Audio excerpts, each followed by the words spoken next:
Being a man has always meant sacrifice. We've always sacrificed time with our family to be able to provide. Being a man is being responsible. This is the most important thing we're ever going to do as a husband and as a father. Most important roles we'll ever have. All right, Eric, thank you so much for joining me today on this timely conversation on men's mental health.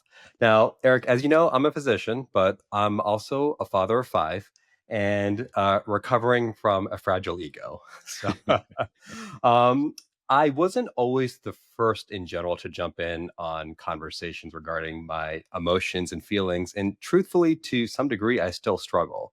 Now, there's a hesitation I feel for many men out there to outright talk about their feelings and even accept criticism in relationships in general.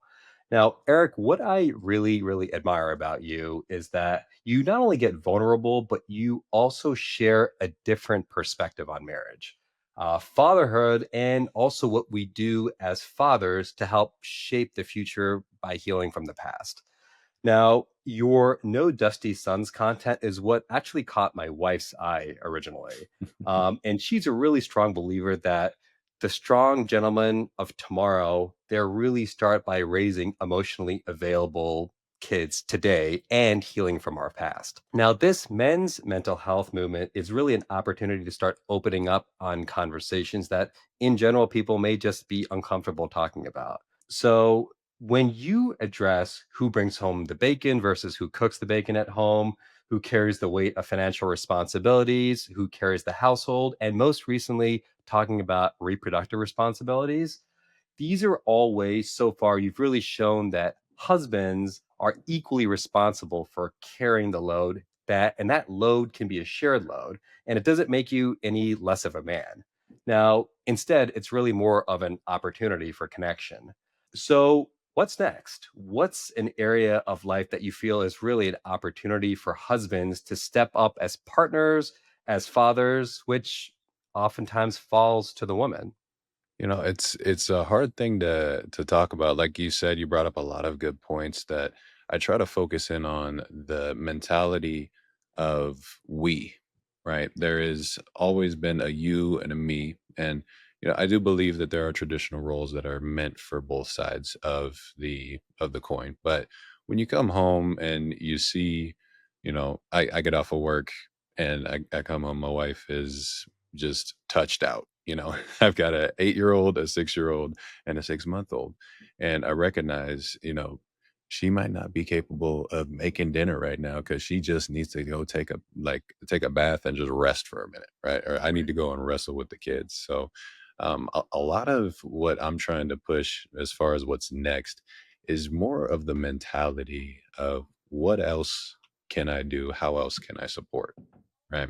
Because I go to work, I'm the primary breadwinner. I make the money for the house, right? I provide in that way, which is good. It's important. We got a house to live in, we got food to eat, which is great. But where else can I actually step up? And there's actually a series I was working on a while back. I'm going to get back to, which is what would wifey do? Right? It's WWWD. I think from her perspective, noticing more of what needs to be done around the house. A lot of times I could put my shoes right by the door, walk by them 6 times in the same day and forget that they're even there for some reason because my mind doesn't work the same way as hers. But allowing myself to start noticing those type of things and thinking from her perspective, what are some other ways that I could help take that load off and share that load with her? Yeah. I think that's a really, really big thing, and because I think we're in a situation that's similar too, that, for the most part, my wife does work from home, but I'm the primary breadwinner at present, but it's important to not just get lost in that, just that, hey, though I financially support things, you have food, there's a roof over your head, that in a sense, those are the essentials, but what ends up really shaping the kid's future isn't really that to a large degree, right? And I often say my wife has the much, much tougher job because in a very real sense, it's no matter how tough or challenging work might be, it's you're kinda getting out of your house, right? You're Mhm. kinda going in, you're dealing with other people, you're engaging socially, personally, and it's a way also to kinda get out versus sometimes when you just come home, and you're home literally all day, that person might be physically, emotionally, you name it, just completely drained, and it it never ends. At work, for the most part, you're busy, but you get so many mini breaks during a shift, right? Versus oftentimes at home when you're with the kids, you may not get any breaks. And even on your breaks, someone is kind of constantly in your ear, right? And that is not an easy thing. So I think your approach is kind of always that perspective of like, what can I do to kind of help out, and it shouldn't ever be this idea of like, I worked, I come home, like hands off, this is your arena. Like it doesn't work like that, right? It's always kind of like this idea, especially in relationships. Again, I'm still kind of like I mentioned, I was joking, but to some degree, I am truthfully really still working on my ego. It's just like you get home and it's more, what can I do to help? Just keep giving and giving. And that perspective just never stop giving, that kind of just improves everyone around you. It'll make your wife happier, and in the end, if your wife is happy, that kind of trickles down through the entire family, right? So I Absolutely. think that's a great perspective, and I couldn't agree more. Yeah, I fully agree. I mean, you talk about the amount of time, right? I step out of the house, go off to work. I've got how much time in, the car? Sure, I could listen to a podcast, listen to my music, whatever. But I'm on my own. I don't have somebody depending on me to do something in Right. that moment constantly. And she can't even go to the bathroom without the kids either knocking, or the baby has to literally be in there with her. She's never alone. She doesn't get that time. So it is a very different need. And there's a word that you said in there that actually triggers a lot of women, and I've been trying to focus and understand this a little bit better, is the word help. Right? Help, almost, it makes a lot of women feel like, oh, you're not helping me. Like, that makes it automatically my job to do all Correct. these things if I'm Right. helping, right? But we think of the things that need to be happening around the house, right? Simple cooking, right? We're both adults. We both can cook. It's not just her job to do that. It'd be nice, come home to a home cooked meal pretty often, but it shouldn't be necessarily an expectation that that's her job, unless you guys have Yeah. discussed that and that's what you guys do, right? But like at your house, you got 5 kids. My Right. wife only has 3. That's a whole. There's 2 other humans to take care of. Yeah. That's a lot. And I think that's a great word. Like even that idea of the word help is probably not the right word, right? Because, I have, fallen into that trap of sometimes I come home from work, I'm exhausted. And like I feel like I'm doing things to quote help around the house. And like something might happen and my wife and I may have a tiff. And I'm just like, hey babe, I'm doing everything I can. Like I'm helping you out. And like that is a no-no because she's like, what do you mean help? You mean you're being a dad? And she's right. She, like, absolutely is right? That I'm not helping, I'm doing my responsibility, right? Hmm. And just because I came home from work, she's been working as hard, if not harder, right?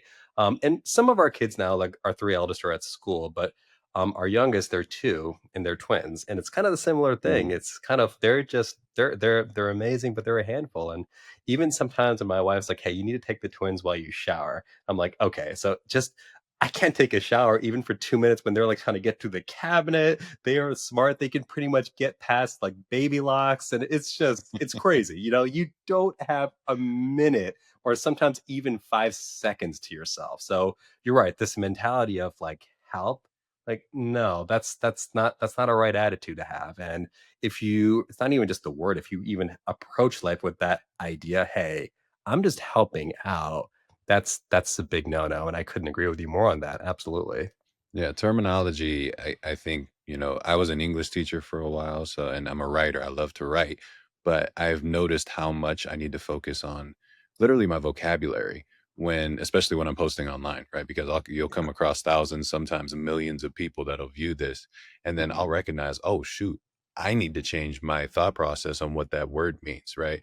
A lot of men, simple words like help, babysitting, they're your children, you're just parenting, right? Like, those yeah. type of things, we do need to shift the focus and the perspective on what it is that we're actually doing. Correct, and it's words are hard are half of it, and sometimes even more than half. It's kind of how you say those exact same words, can kind of completely change the dynamic of the entire conversation, and if you don't say it in a good way, it could even change the dynamic of the entire day, you know? Mhm. So Watch your tone too. absolutely, absolutely. Okay. So, Eric, you've shared about your vasectomy, a decision that some men see as threatening to their masculinity. Now, Mhm. how do you go through that experience, challenge, and reinforce your understanding of what it means to be a man and how you show up for your family? The idea of what it means to be a man, I think growing up the way I did, it was always hard. I was raised without a father, never met my father. He left before I was even born. And, I was raised by a very atypical man's man for a couple of years. My mom got married when I was 10 for about 5 years. And so having the masculine idea in my head was mostly brought on by the sports figures I followed and hip hop. And naturally, that wasn't necessarily the best at the time, of what it meant to be a man, right? And a lot of the idea of being a man is literally your genitals. Like, what I got going on down there makes me manly. The size of it, the ability of what I'm able to do with it. And Mhm. so many men, when I brought up this idea of the vasectomy, it's not from my perspective; it's from hers. My wife's pregnancies are literally some of the worst, right? She has hyperemesis gravidarum, right, which is HG. If you guys don't know, look it up. She could hardly eat or drink with every pregnancy. She lost 25 pounds in the first trimester each time.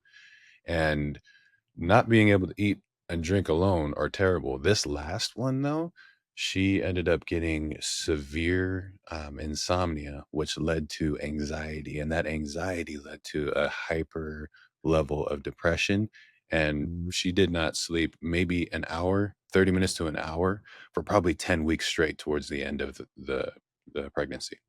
So, from my perspective, right, do I want my wife to have to go through that again?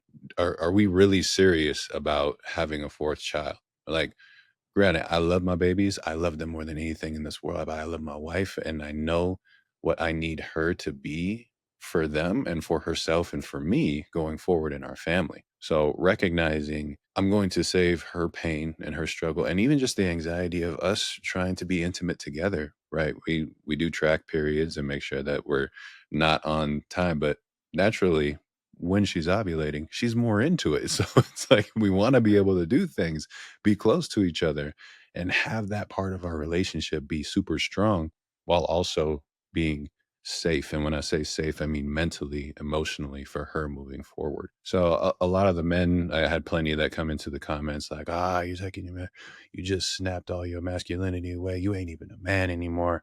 And I say, you know what? Being a man is being responsible. And my responsibility is to my family, my wife foremost. And if I know that she's going to be okay, we are done with that chapter of our lives. We have three beautiful children that we get to give our all to at this time and our own relationship at this time. That's what it means to truly be a man, is handling your responsibility, knowing your family, being able to be open, vulnerable, and do the things necessary because being a man has always meant sacrifice, right? We've always sacrificed time with our family to be able to provide. We used to sacrifice literally our bodies going to war to provide safety and protection for them and for our homes. So it's necessary to give up something sometimes. And the vasectomy, truthfully, I'm always been very big proponent of not putting more pain on my wife. So it's saving her and it's saving us as a family moving forward. Yeah, and that's really really admirable. And we've had a pretty similar situation that you and your wife had. For my wife, for all four pregnancies, awful HD too. Like she was in the hospital for each pregnancy. I don't know how many OB/ER visits and how many IV fluids and IV Zofran she used to get. Yeah. It was part of the course. And I personally could not have done it. I personally would have, after one pregnancy, would have been like, thank you, but no thank you, because Yeah. there have been times that, you get a GI bug and you're just kind of really nauseous for one day. And I just want to like, I can't deal with this. And I think for my wife, for each pregnancy, like up to around 20 weeks, for each pregnancy, it was just kind of exact same thing as your wife.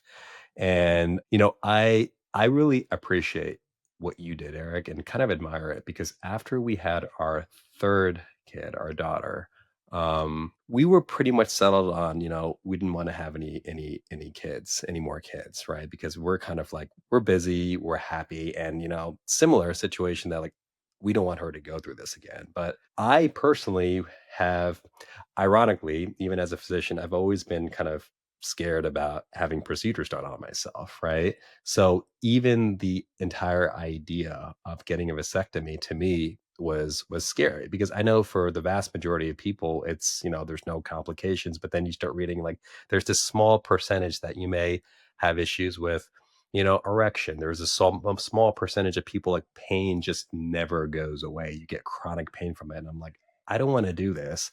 It's an unnecessary procedure. Why don't you go ahead and get an IUD instead? Right.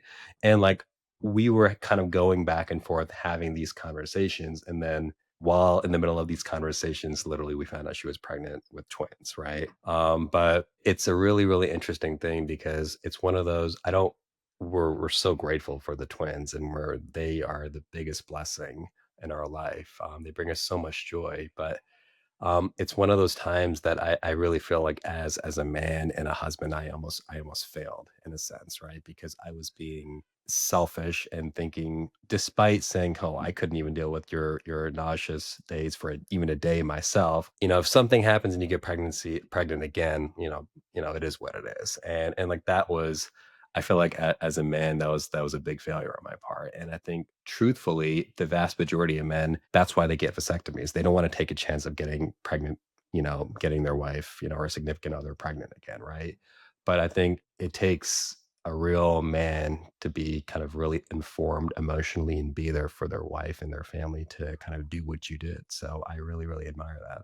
I appreciate that, man. And you too. Honestly, just being willing to have the conversation is like huge for so many men because it's a terrifying thought of anything happening down there. I mean, we've all been hit in the testicles at some point and no like I'm done. I'm on the floor. I can't move. Can't Right. breathe. Yeah.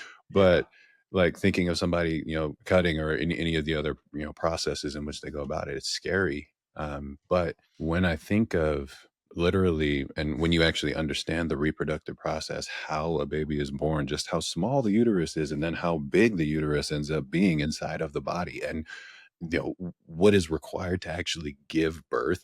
It's like, it's nothing what I had to do, in comparison. Naturally, we don't want to compare people, but apples to apples, women have a pain threshold that is a whole nother level that men do not. And I know they make a lot of fun of us for like when we get sick or something. Oh, you got a cold is like giving birth. Like in a way, kind of like we don't really feel that pain exactly the same because they can go through so much to bring so much into this world. And it's Absolutely. important for us to recognize that difference there. Absolutely.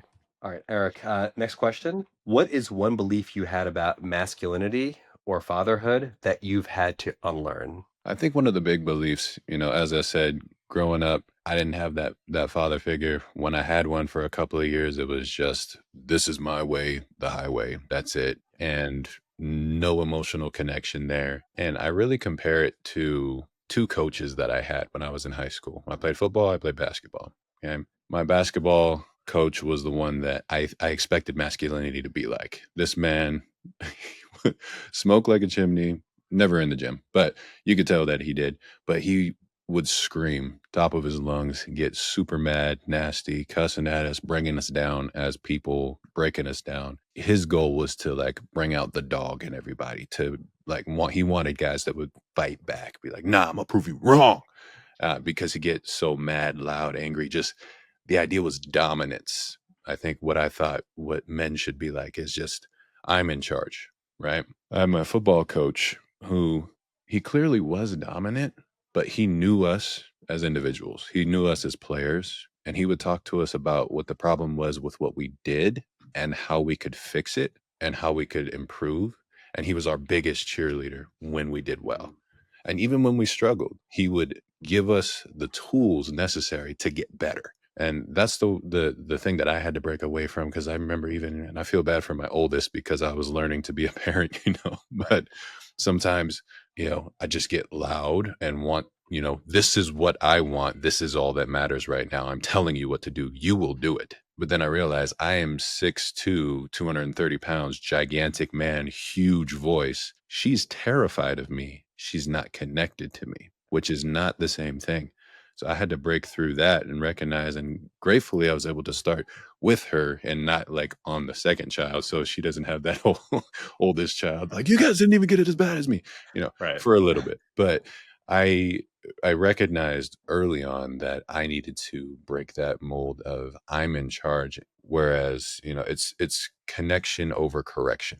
And with my kids, I try to be, naturally I'll need to get loud sometimes. Like, you don't ever talk to your mama that way. I will get loud with you, but, trying to connect with them more and understand them emotionally and give them the tools necessary to get better at whatever it is that they're doing, and always be there for them.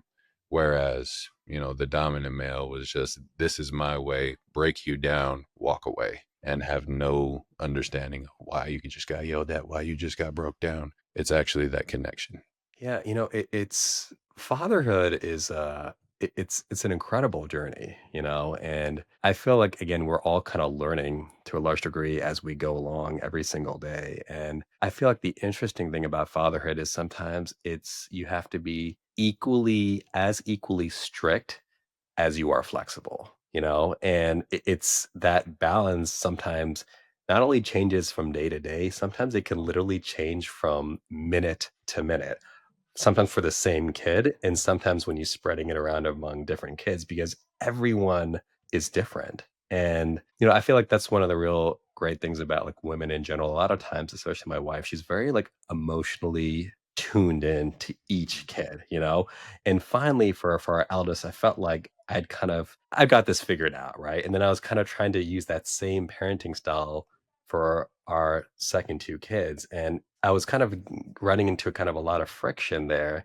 And, sometimes my wife and I would talk, and I'm like, what's going on? This worked for our eldest. And she's like, he's a little bit different. This person's a lot more sensitive, or, this is a girl. It's a completely different game, And I think your approach is absolutely right on. And, I think that idea of you just want to, it's my way or the highway. And I feel like a lot of people growing up who did, have fathers. For example, like I loved my father. He was incredible in so many ways, but I would have never questioned him, right? He said something, that's it, right? And versus now we're trying to raise our kids to like to question respectfully, of course, but we don't want you just to be, somebody tells you something and you just listen. You don't question something even if you are, you have reservations about that, right? So it's a really, really interesting journey. But yeah, I really appreciate you sharing all that. Yeah, parenting stuff, man. Like you said, every kid is different. I have Yeah. all girls, so Okay. emotionally, I literally have to try to Yeah. understand and tune in and think a little bit even more so, because they have different emotional levels and they are very different. And Yeah.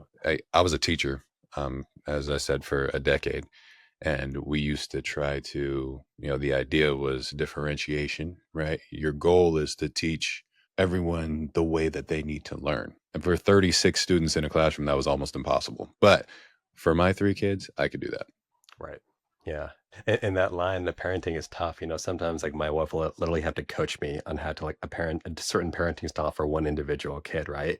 So she's like, You got this. Like I do this every single day. And I'm like, okay, I got this. And then like 30 minutes later, I come out and I'm like, babe, parenting is really tough. So Did I do it right? Yeah.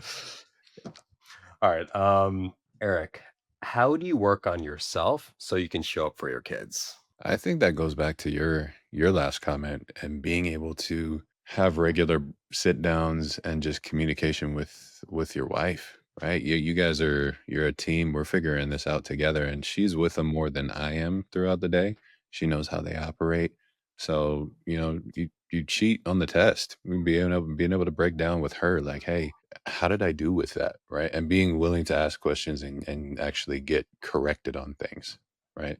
you said you brought it up with your wife, like, "Man, this is hard." Like, you're doing this every day. Yes, 100%, but being able to be corrected and recognize where the issues lie. I think you also said the same thing with dads back in the day. It was my way or the highway. You don't question it, like, but you also don't necessarily come to them for things if you need it either, right? Right.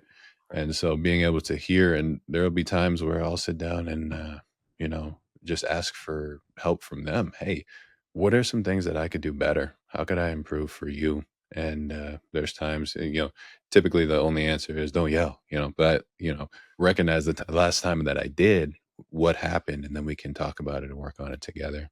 I think Right. it's building the family community where everybody Yes. can have a voice. I think that's really helping with me trying to improve and get better, because as they get older, the problems change and the mindset changes, and the things that we need to understand to be able to communicate, or things that we might argue about or fight about, are they're all going to change and grow, from my 4-year-old to who is now 8. Like, wow. What are we talking about now? It's a whole different Yeah. world.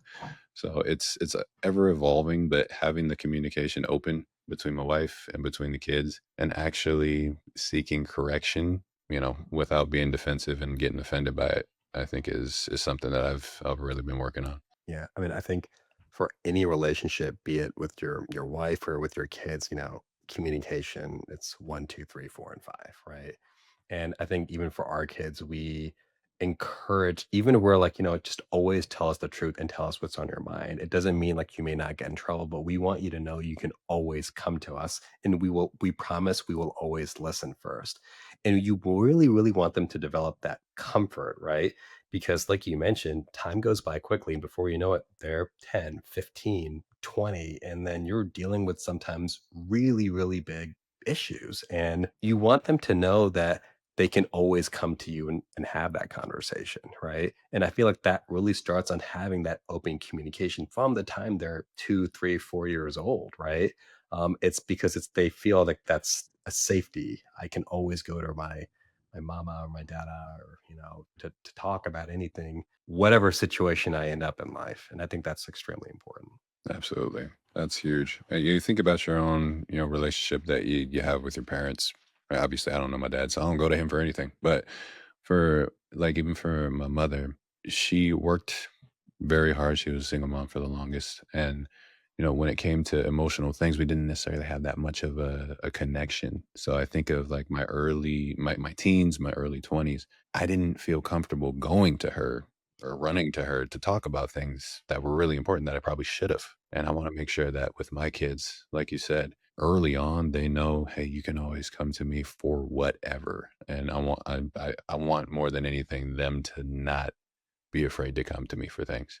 Yeah, and I think not only do you do yourself and your kids a favor, I think them being able to that's a huge life skill, like communication and a proper communication. And if you're able to develop that with your kids, it's gonna really help them professionally and personally moving forward. I feel like I was in a similar situation too with, I had more both my parents present, but in the end, I wasn't I could always depend on them for the big things, but whenever I actually needed to talk to them about like maybe more personal things, I didn't feel that comfort to be able to do so, right? And sometimes I wonder if that was developed at a younger age, even a lot of the issues, going back and forth over the years with my wife that even I personally have, recognized it's my like shitty communication skills basically. If I had kind of tried to really learning that earlier on in life, a lot of these situations would have just kind of naturally, worked out for the better versus sometimes it drawing out intermittently, sometimes for years, right? Versus having the proper conversation and getting it, nipped in the butt right away. Also, I personally feel for men especially, this idea of really kind of stepping back and taking care of yourself, primarily physically and mentally. Because I think a lot of times we come home, we're exhausted and we may want to play with the kids, and then it's just like some TV and then bed and then rinse and repeat. But how much are you really kind of taking care of yourself, right? And like that idea of really physically and mentally taking care of yourself, if you do, you feed into your wife, who will feed into your kids, and it's a circle that just keeps getting better and better. Versus it could just as equally be a negative feedback loop. You come home, you're cranky, and if you don't really kind of take care of yourself, your irritability can kind of permeate throughout the house. And I really do believe, I didn't really believe this when I first got married, but now I absolutely do. Like, you can feel the emotions in a home, right? And you want those emotions to be, for the most part, positive. And if you kind of come home and you draw out that energy in the home, it just not only affects you, it affects everyone around you. So I think really kind of for men, I think it's extremely important to take the time, even if it means after you come home a few times a week, to go to the gym or go and do this hobby that you're passionate about and really just kind of take care of yourself. You end up just kind of taking care of everyone around you. And it may not be so obvious, but it's a very important thing. Absolutely. Eric, what is one moment from husbandhood or fatherhood that you feel have really challenged you? I think the big moment that really helped shift my mindset was my wife had, she had her we had her first child. She was probably like a year old, I think, at that point. Still breastfeeding, but now mobile ish, being able to get into things. And came home one day, and I didn't really cook at that time. I didn't know how to clean properly. I didn't really know how to take care of the house or maintain things. And I remember my wife sat down and she was just looking exhausted. I was like, "Baby, you okay?" And she literally said, "I can't do this alone." And at the time, I didn't know what she was talking about. And of course, initially, I got offended. I was like, "What are you talking about? Like, I do plenty. First of all, I go to work. I provide this. Like, you're able to get anything off of Amazon that you want to right now, but like all the dumb things." But then after letting my pride down, like you said, with the ego, I was able to look at, okay, at the time she had a newborn, the postpartum stage still technically going on because that can last up to Yeah, 2, 3 years sometimes and sure. actually recovering, especially with how it was for her. And she had a bunch of complications even afterwards and postpartum depression. Just pregnancy and birth is always hard for her. But not only that, she was cooking every meal. She was cleaning the entire house. She was trying to take care of the baby and do the majority of the work with the baby. And I didn't recognize just how hard that was on her until that moment because she literally broke it down with me. And she wasn't mad. She wasn't yelling at me, trying to nag me or to tell me any, like she just told me straight up, this is where I'm struggling. This is where I Right. need help.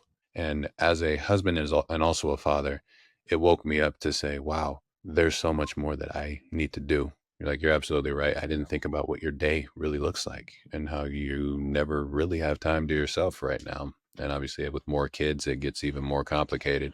But luckily, I was able to start it earlier than I think a lot do. But that really shifted my mindset to say, I need to start recognizing number one, I need to learn how to cook so I can actually make some things behind, besides some scrambled eggs that are probably burnt on the bottom.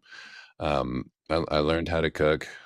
I started actually learning from her because I never actually learned how to clean things. It sounds silly, but like recognizing how do you actually clean a plate? How do you actually clean the dishes, right? Well, my house was just throw it in the dishwasher and you're good. And according to the Don commercials, like it just takes everything off of there. No, you need to get the hard stuff if you make Right. lasagna. You need to get that off first, Right. like simple stuff like that. How to actually clean a bathroom. In college, I remember my mom visited me and she always brings this story up because I was so ridiculous. But we lived in that apartment for probably 3 months. We never cleaned the toilet, never Mm, cleaned the shower. And she was just horrified. My mom, like, what is going on? yeah. And I still had that mentality going into marriage. I didn't know how to actually clean a toilet. So little things that end up piling up and ends up that idea of mental load that we talk about a lot now because she's thinking about all Yeah. those things. But just because I'm not thinking about them doesn't mean that it shouldn't also be up to me to get them done. So recognizing that mental load, I think was huge for me. And it's just gotten better every year. I've learned more and more things that I can do and take care of to help support our and maintain our house. I think that was really big for me. That sit down where she was just exhausted and recognizing like, wow, I have work that I need to do and I need to get better at. I think that's the key because I feel like for a lot of guys, when you hear something, Your initial reaction is a very common thing, and, even for me, it's just like, "But I do X, Y, and Z. All you have to do is this," right? But one, you need to kinda try to get rid of that defensiveness, like, "But I did this," and like you mentioned, I think to some degree we all have ego. It's just kind of the nature of our society to a large degree, right? So we all have ego, and that's natural to some degree, but you don't want it to kind of take things over. And that idea of just you don't want to listen to respond, but you want to actually listen and hear what the other person's saying and then respond to it from their perspective. And I think that's a mistake that a lot of guys make. And I still get caught in that sometimes. It's just kind of in the end, you have to have this idea that you are a team. In the end, everyone wants the best for everyone, right? So if you're sitting down and you're a little bit frustrated, or it may come off as like you're voicing a complaint. It's not really you're voicing a complaint. You're kind of sending out an SOS signal, kind of, Mhm. right? So, and that approach that you had was what's what I think would make a lot more relationships a lot happier if people, guys, kind of just did what you did, just actually heard their spouse, heard their significant other, and tried to make changes versus I already did this. Like, what's the big deal? Like, come on. Like, I bring home the bacon. Like, you can just keep cooking it. Like, this is all you do, right?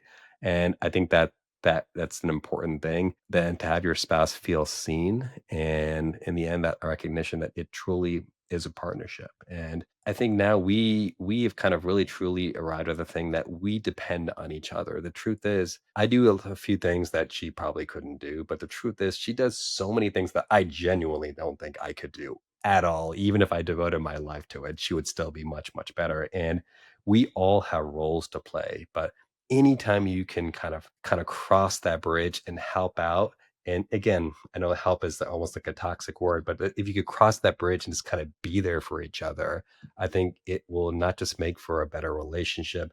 Everyone in your family ultimately benefits from it. Absolutely. No, I thought of the word help now, and I'm thinking, so I grew up playing basketball, right? And we always had help side defense, right? Technically, we would play one on one. We're supposed to defend the person that's in front of us, but Mhm. sometimes that person's going to get by us. Who's got my back, right? That help side defense is going to be there. So it's technically not your job, right? But if we're all doing our job properly, we're supporting each other as a team to defend our home, and that's really the ultimate goal. So, as that help? No, I mean not necessarily. I'm not helping.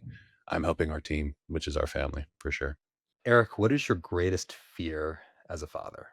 My greatest fear as a father, I would say, it's kind of going back to what we talked about before, but my children becoming adults and either being incompetent or afraid or unwilling to come to me for things. I think that's one of my biggest fears is recognizing my own lack of connection with a lot of, with men in general, because I didn't have my father there. I love my grandfather to death, but nobody lived in my house and had me have that connection with them. I think my kids growing up and having a sense of trauma when it comes to dad, that they can't come to me for things. I think that's one of my biggest fears. Part of that probably stems from my own loneliness and insecurities that I've found through therapy. But it's also recognizing that I didn't really do my job of building connection as a family as I wanted to, and as my kids deserve, because they do deserve the best with that. They deserve to know that there's a father who will defend them above all things, that will hear them,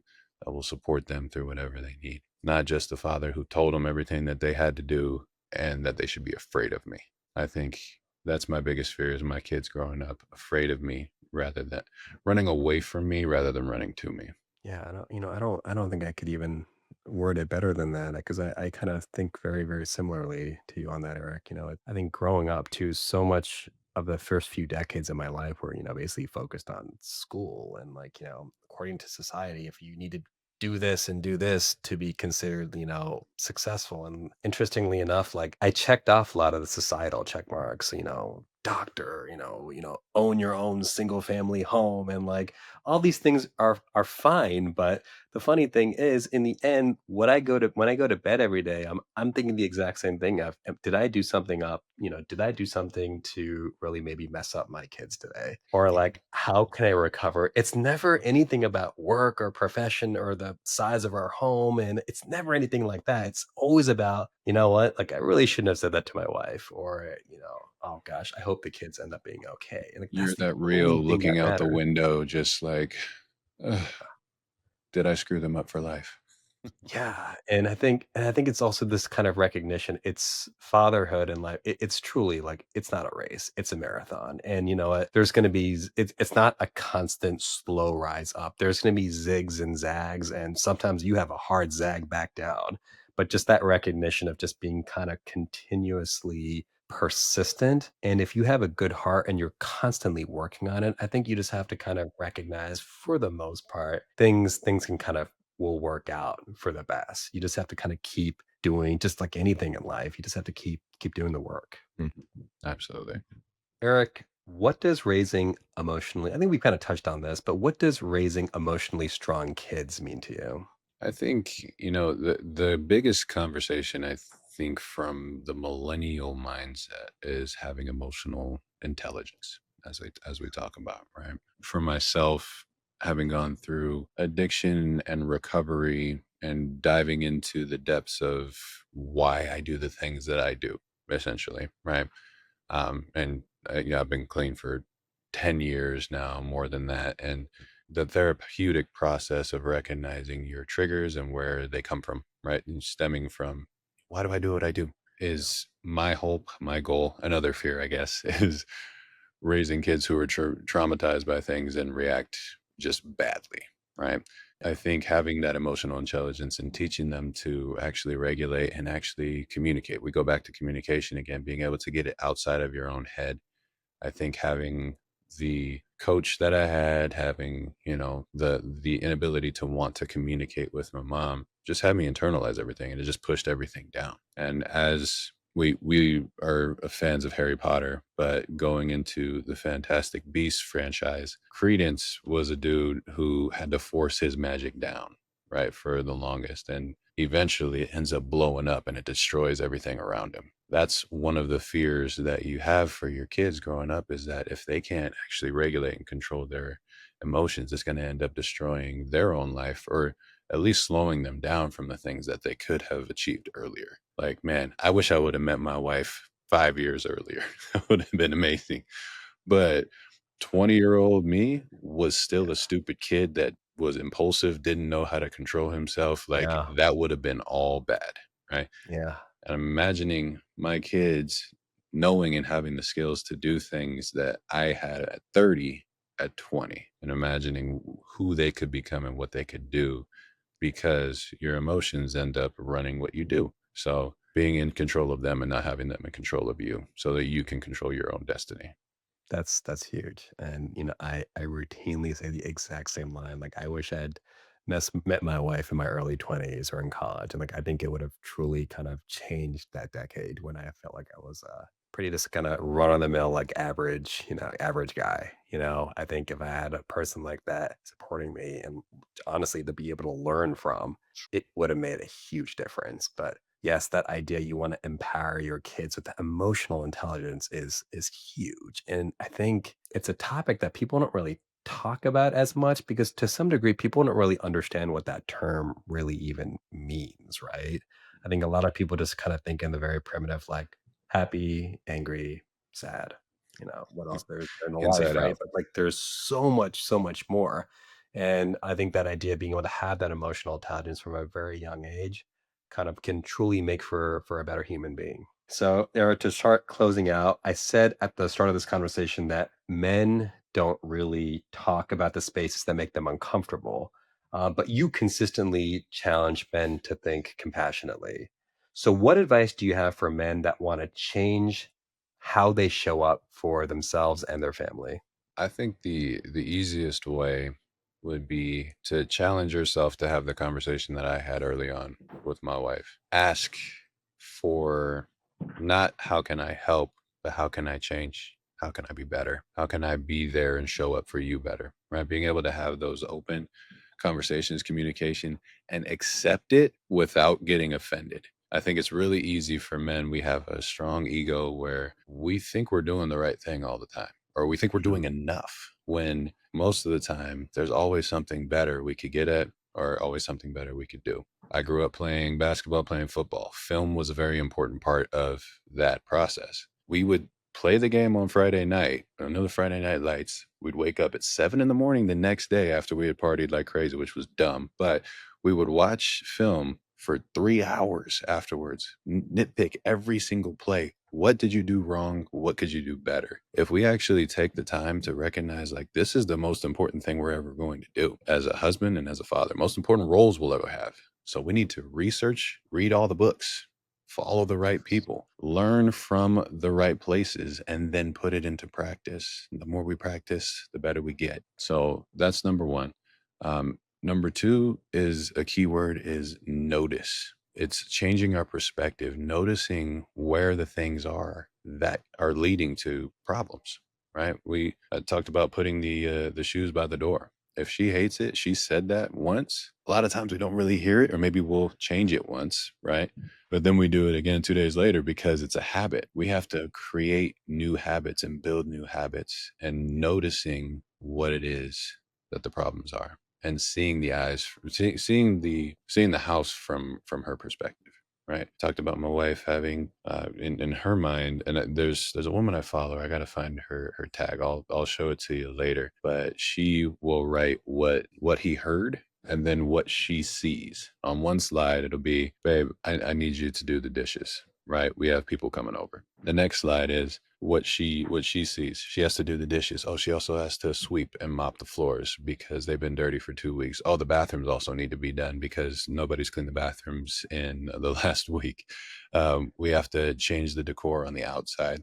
The kids need to get their hair done. You also need to brush their teeth. Like, there's just a myriad of things that she is thinking about at all times because it's all the things that are on her mind that she sees every day. So if we're able to notice even just a couple of those things and take that off of her plate, that's a part of home maintenance. That's a part of, relationship maintenance. So the last one was just communication, keeping that Yeah. communication open without offense. I was gonna say, I think that's that third thing that you mentioned is really, really important because I feel like men very often have the kind of like a one-track mind, and we are not very good at like multitasking. Exactly. Very much tunnel vision, right? Totally. And women, they're like the conductors of a symphony, right? And I think a lot of times something similar happens. My wife will ask me to do something, but now I'm just kind of recognizing that, like, truthfully, at home and in our life, she's like the captain of the boat, right? She may give you like what's almost like an instruction or a request or an order, but it's not really an order. It's because she's managing 50 million other things, right? And she's the only one in our family that has a true recognition of all the pieces of the puzzle and how to make everything come together at the appropriate time to make that day, week, month amazing, right? Hmm. Versus in a very much sense, like, I'm just kind of this like soldier on the field, right? And as much as I like to think, like the standard man, like I do all these things, the truth of the matter is, like, my wife is the conductor. And I feel like in a lot of homes, like, our women, they run this show because they just have this general awareness of everything that's going on, right? Also, another thing I wanted to say is, like, I think this idea of it's great to make goals in life. Like, who doesn't have that New Year's resolution, to eat healthier, to like go to the gym, or, be a better human being, you name it, right?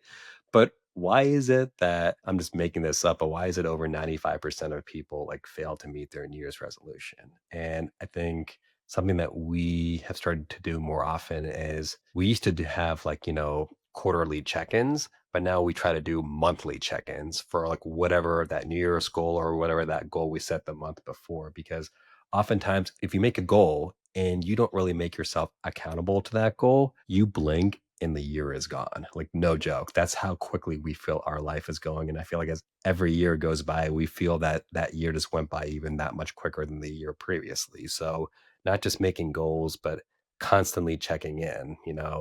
with your significant other or whoever it might be, even your kids, if they made goals to kind of see where things are you happy with the progress and what else we can do to kind of change things to make sure we're on that proper trajectory? Oh, for sure. I mean, especially if you haven't written that goal down or if it's not someone literally out of sight, out of mind, like it's going to go by so fast. And you have 5 kids, so you know how quickly it can go from January to, oh my goodness, it's already we're at the end of the year. It's crazy.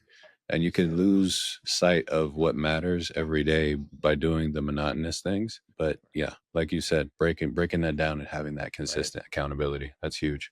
So, Eric, I kind of have a little bit more of a personal question for you, but I know you mentioned kind of especially earlier on, you like most men kind of struggled with your ego and you were kind of able to kind of work past that, right? Say you were my coach, Mr. Eric. I struggle with ego almost every single day, and it has made things sometimes more challenging for my relationship and for people around me. How would you recommend I start to kind of work on that? I got you. Well, say that you're married, right?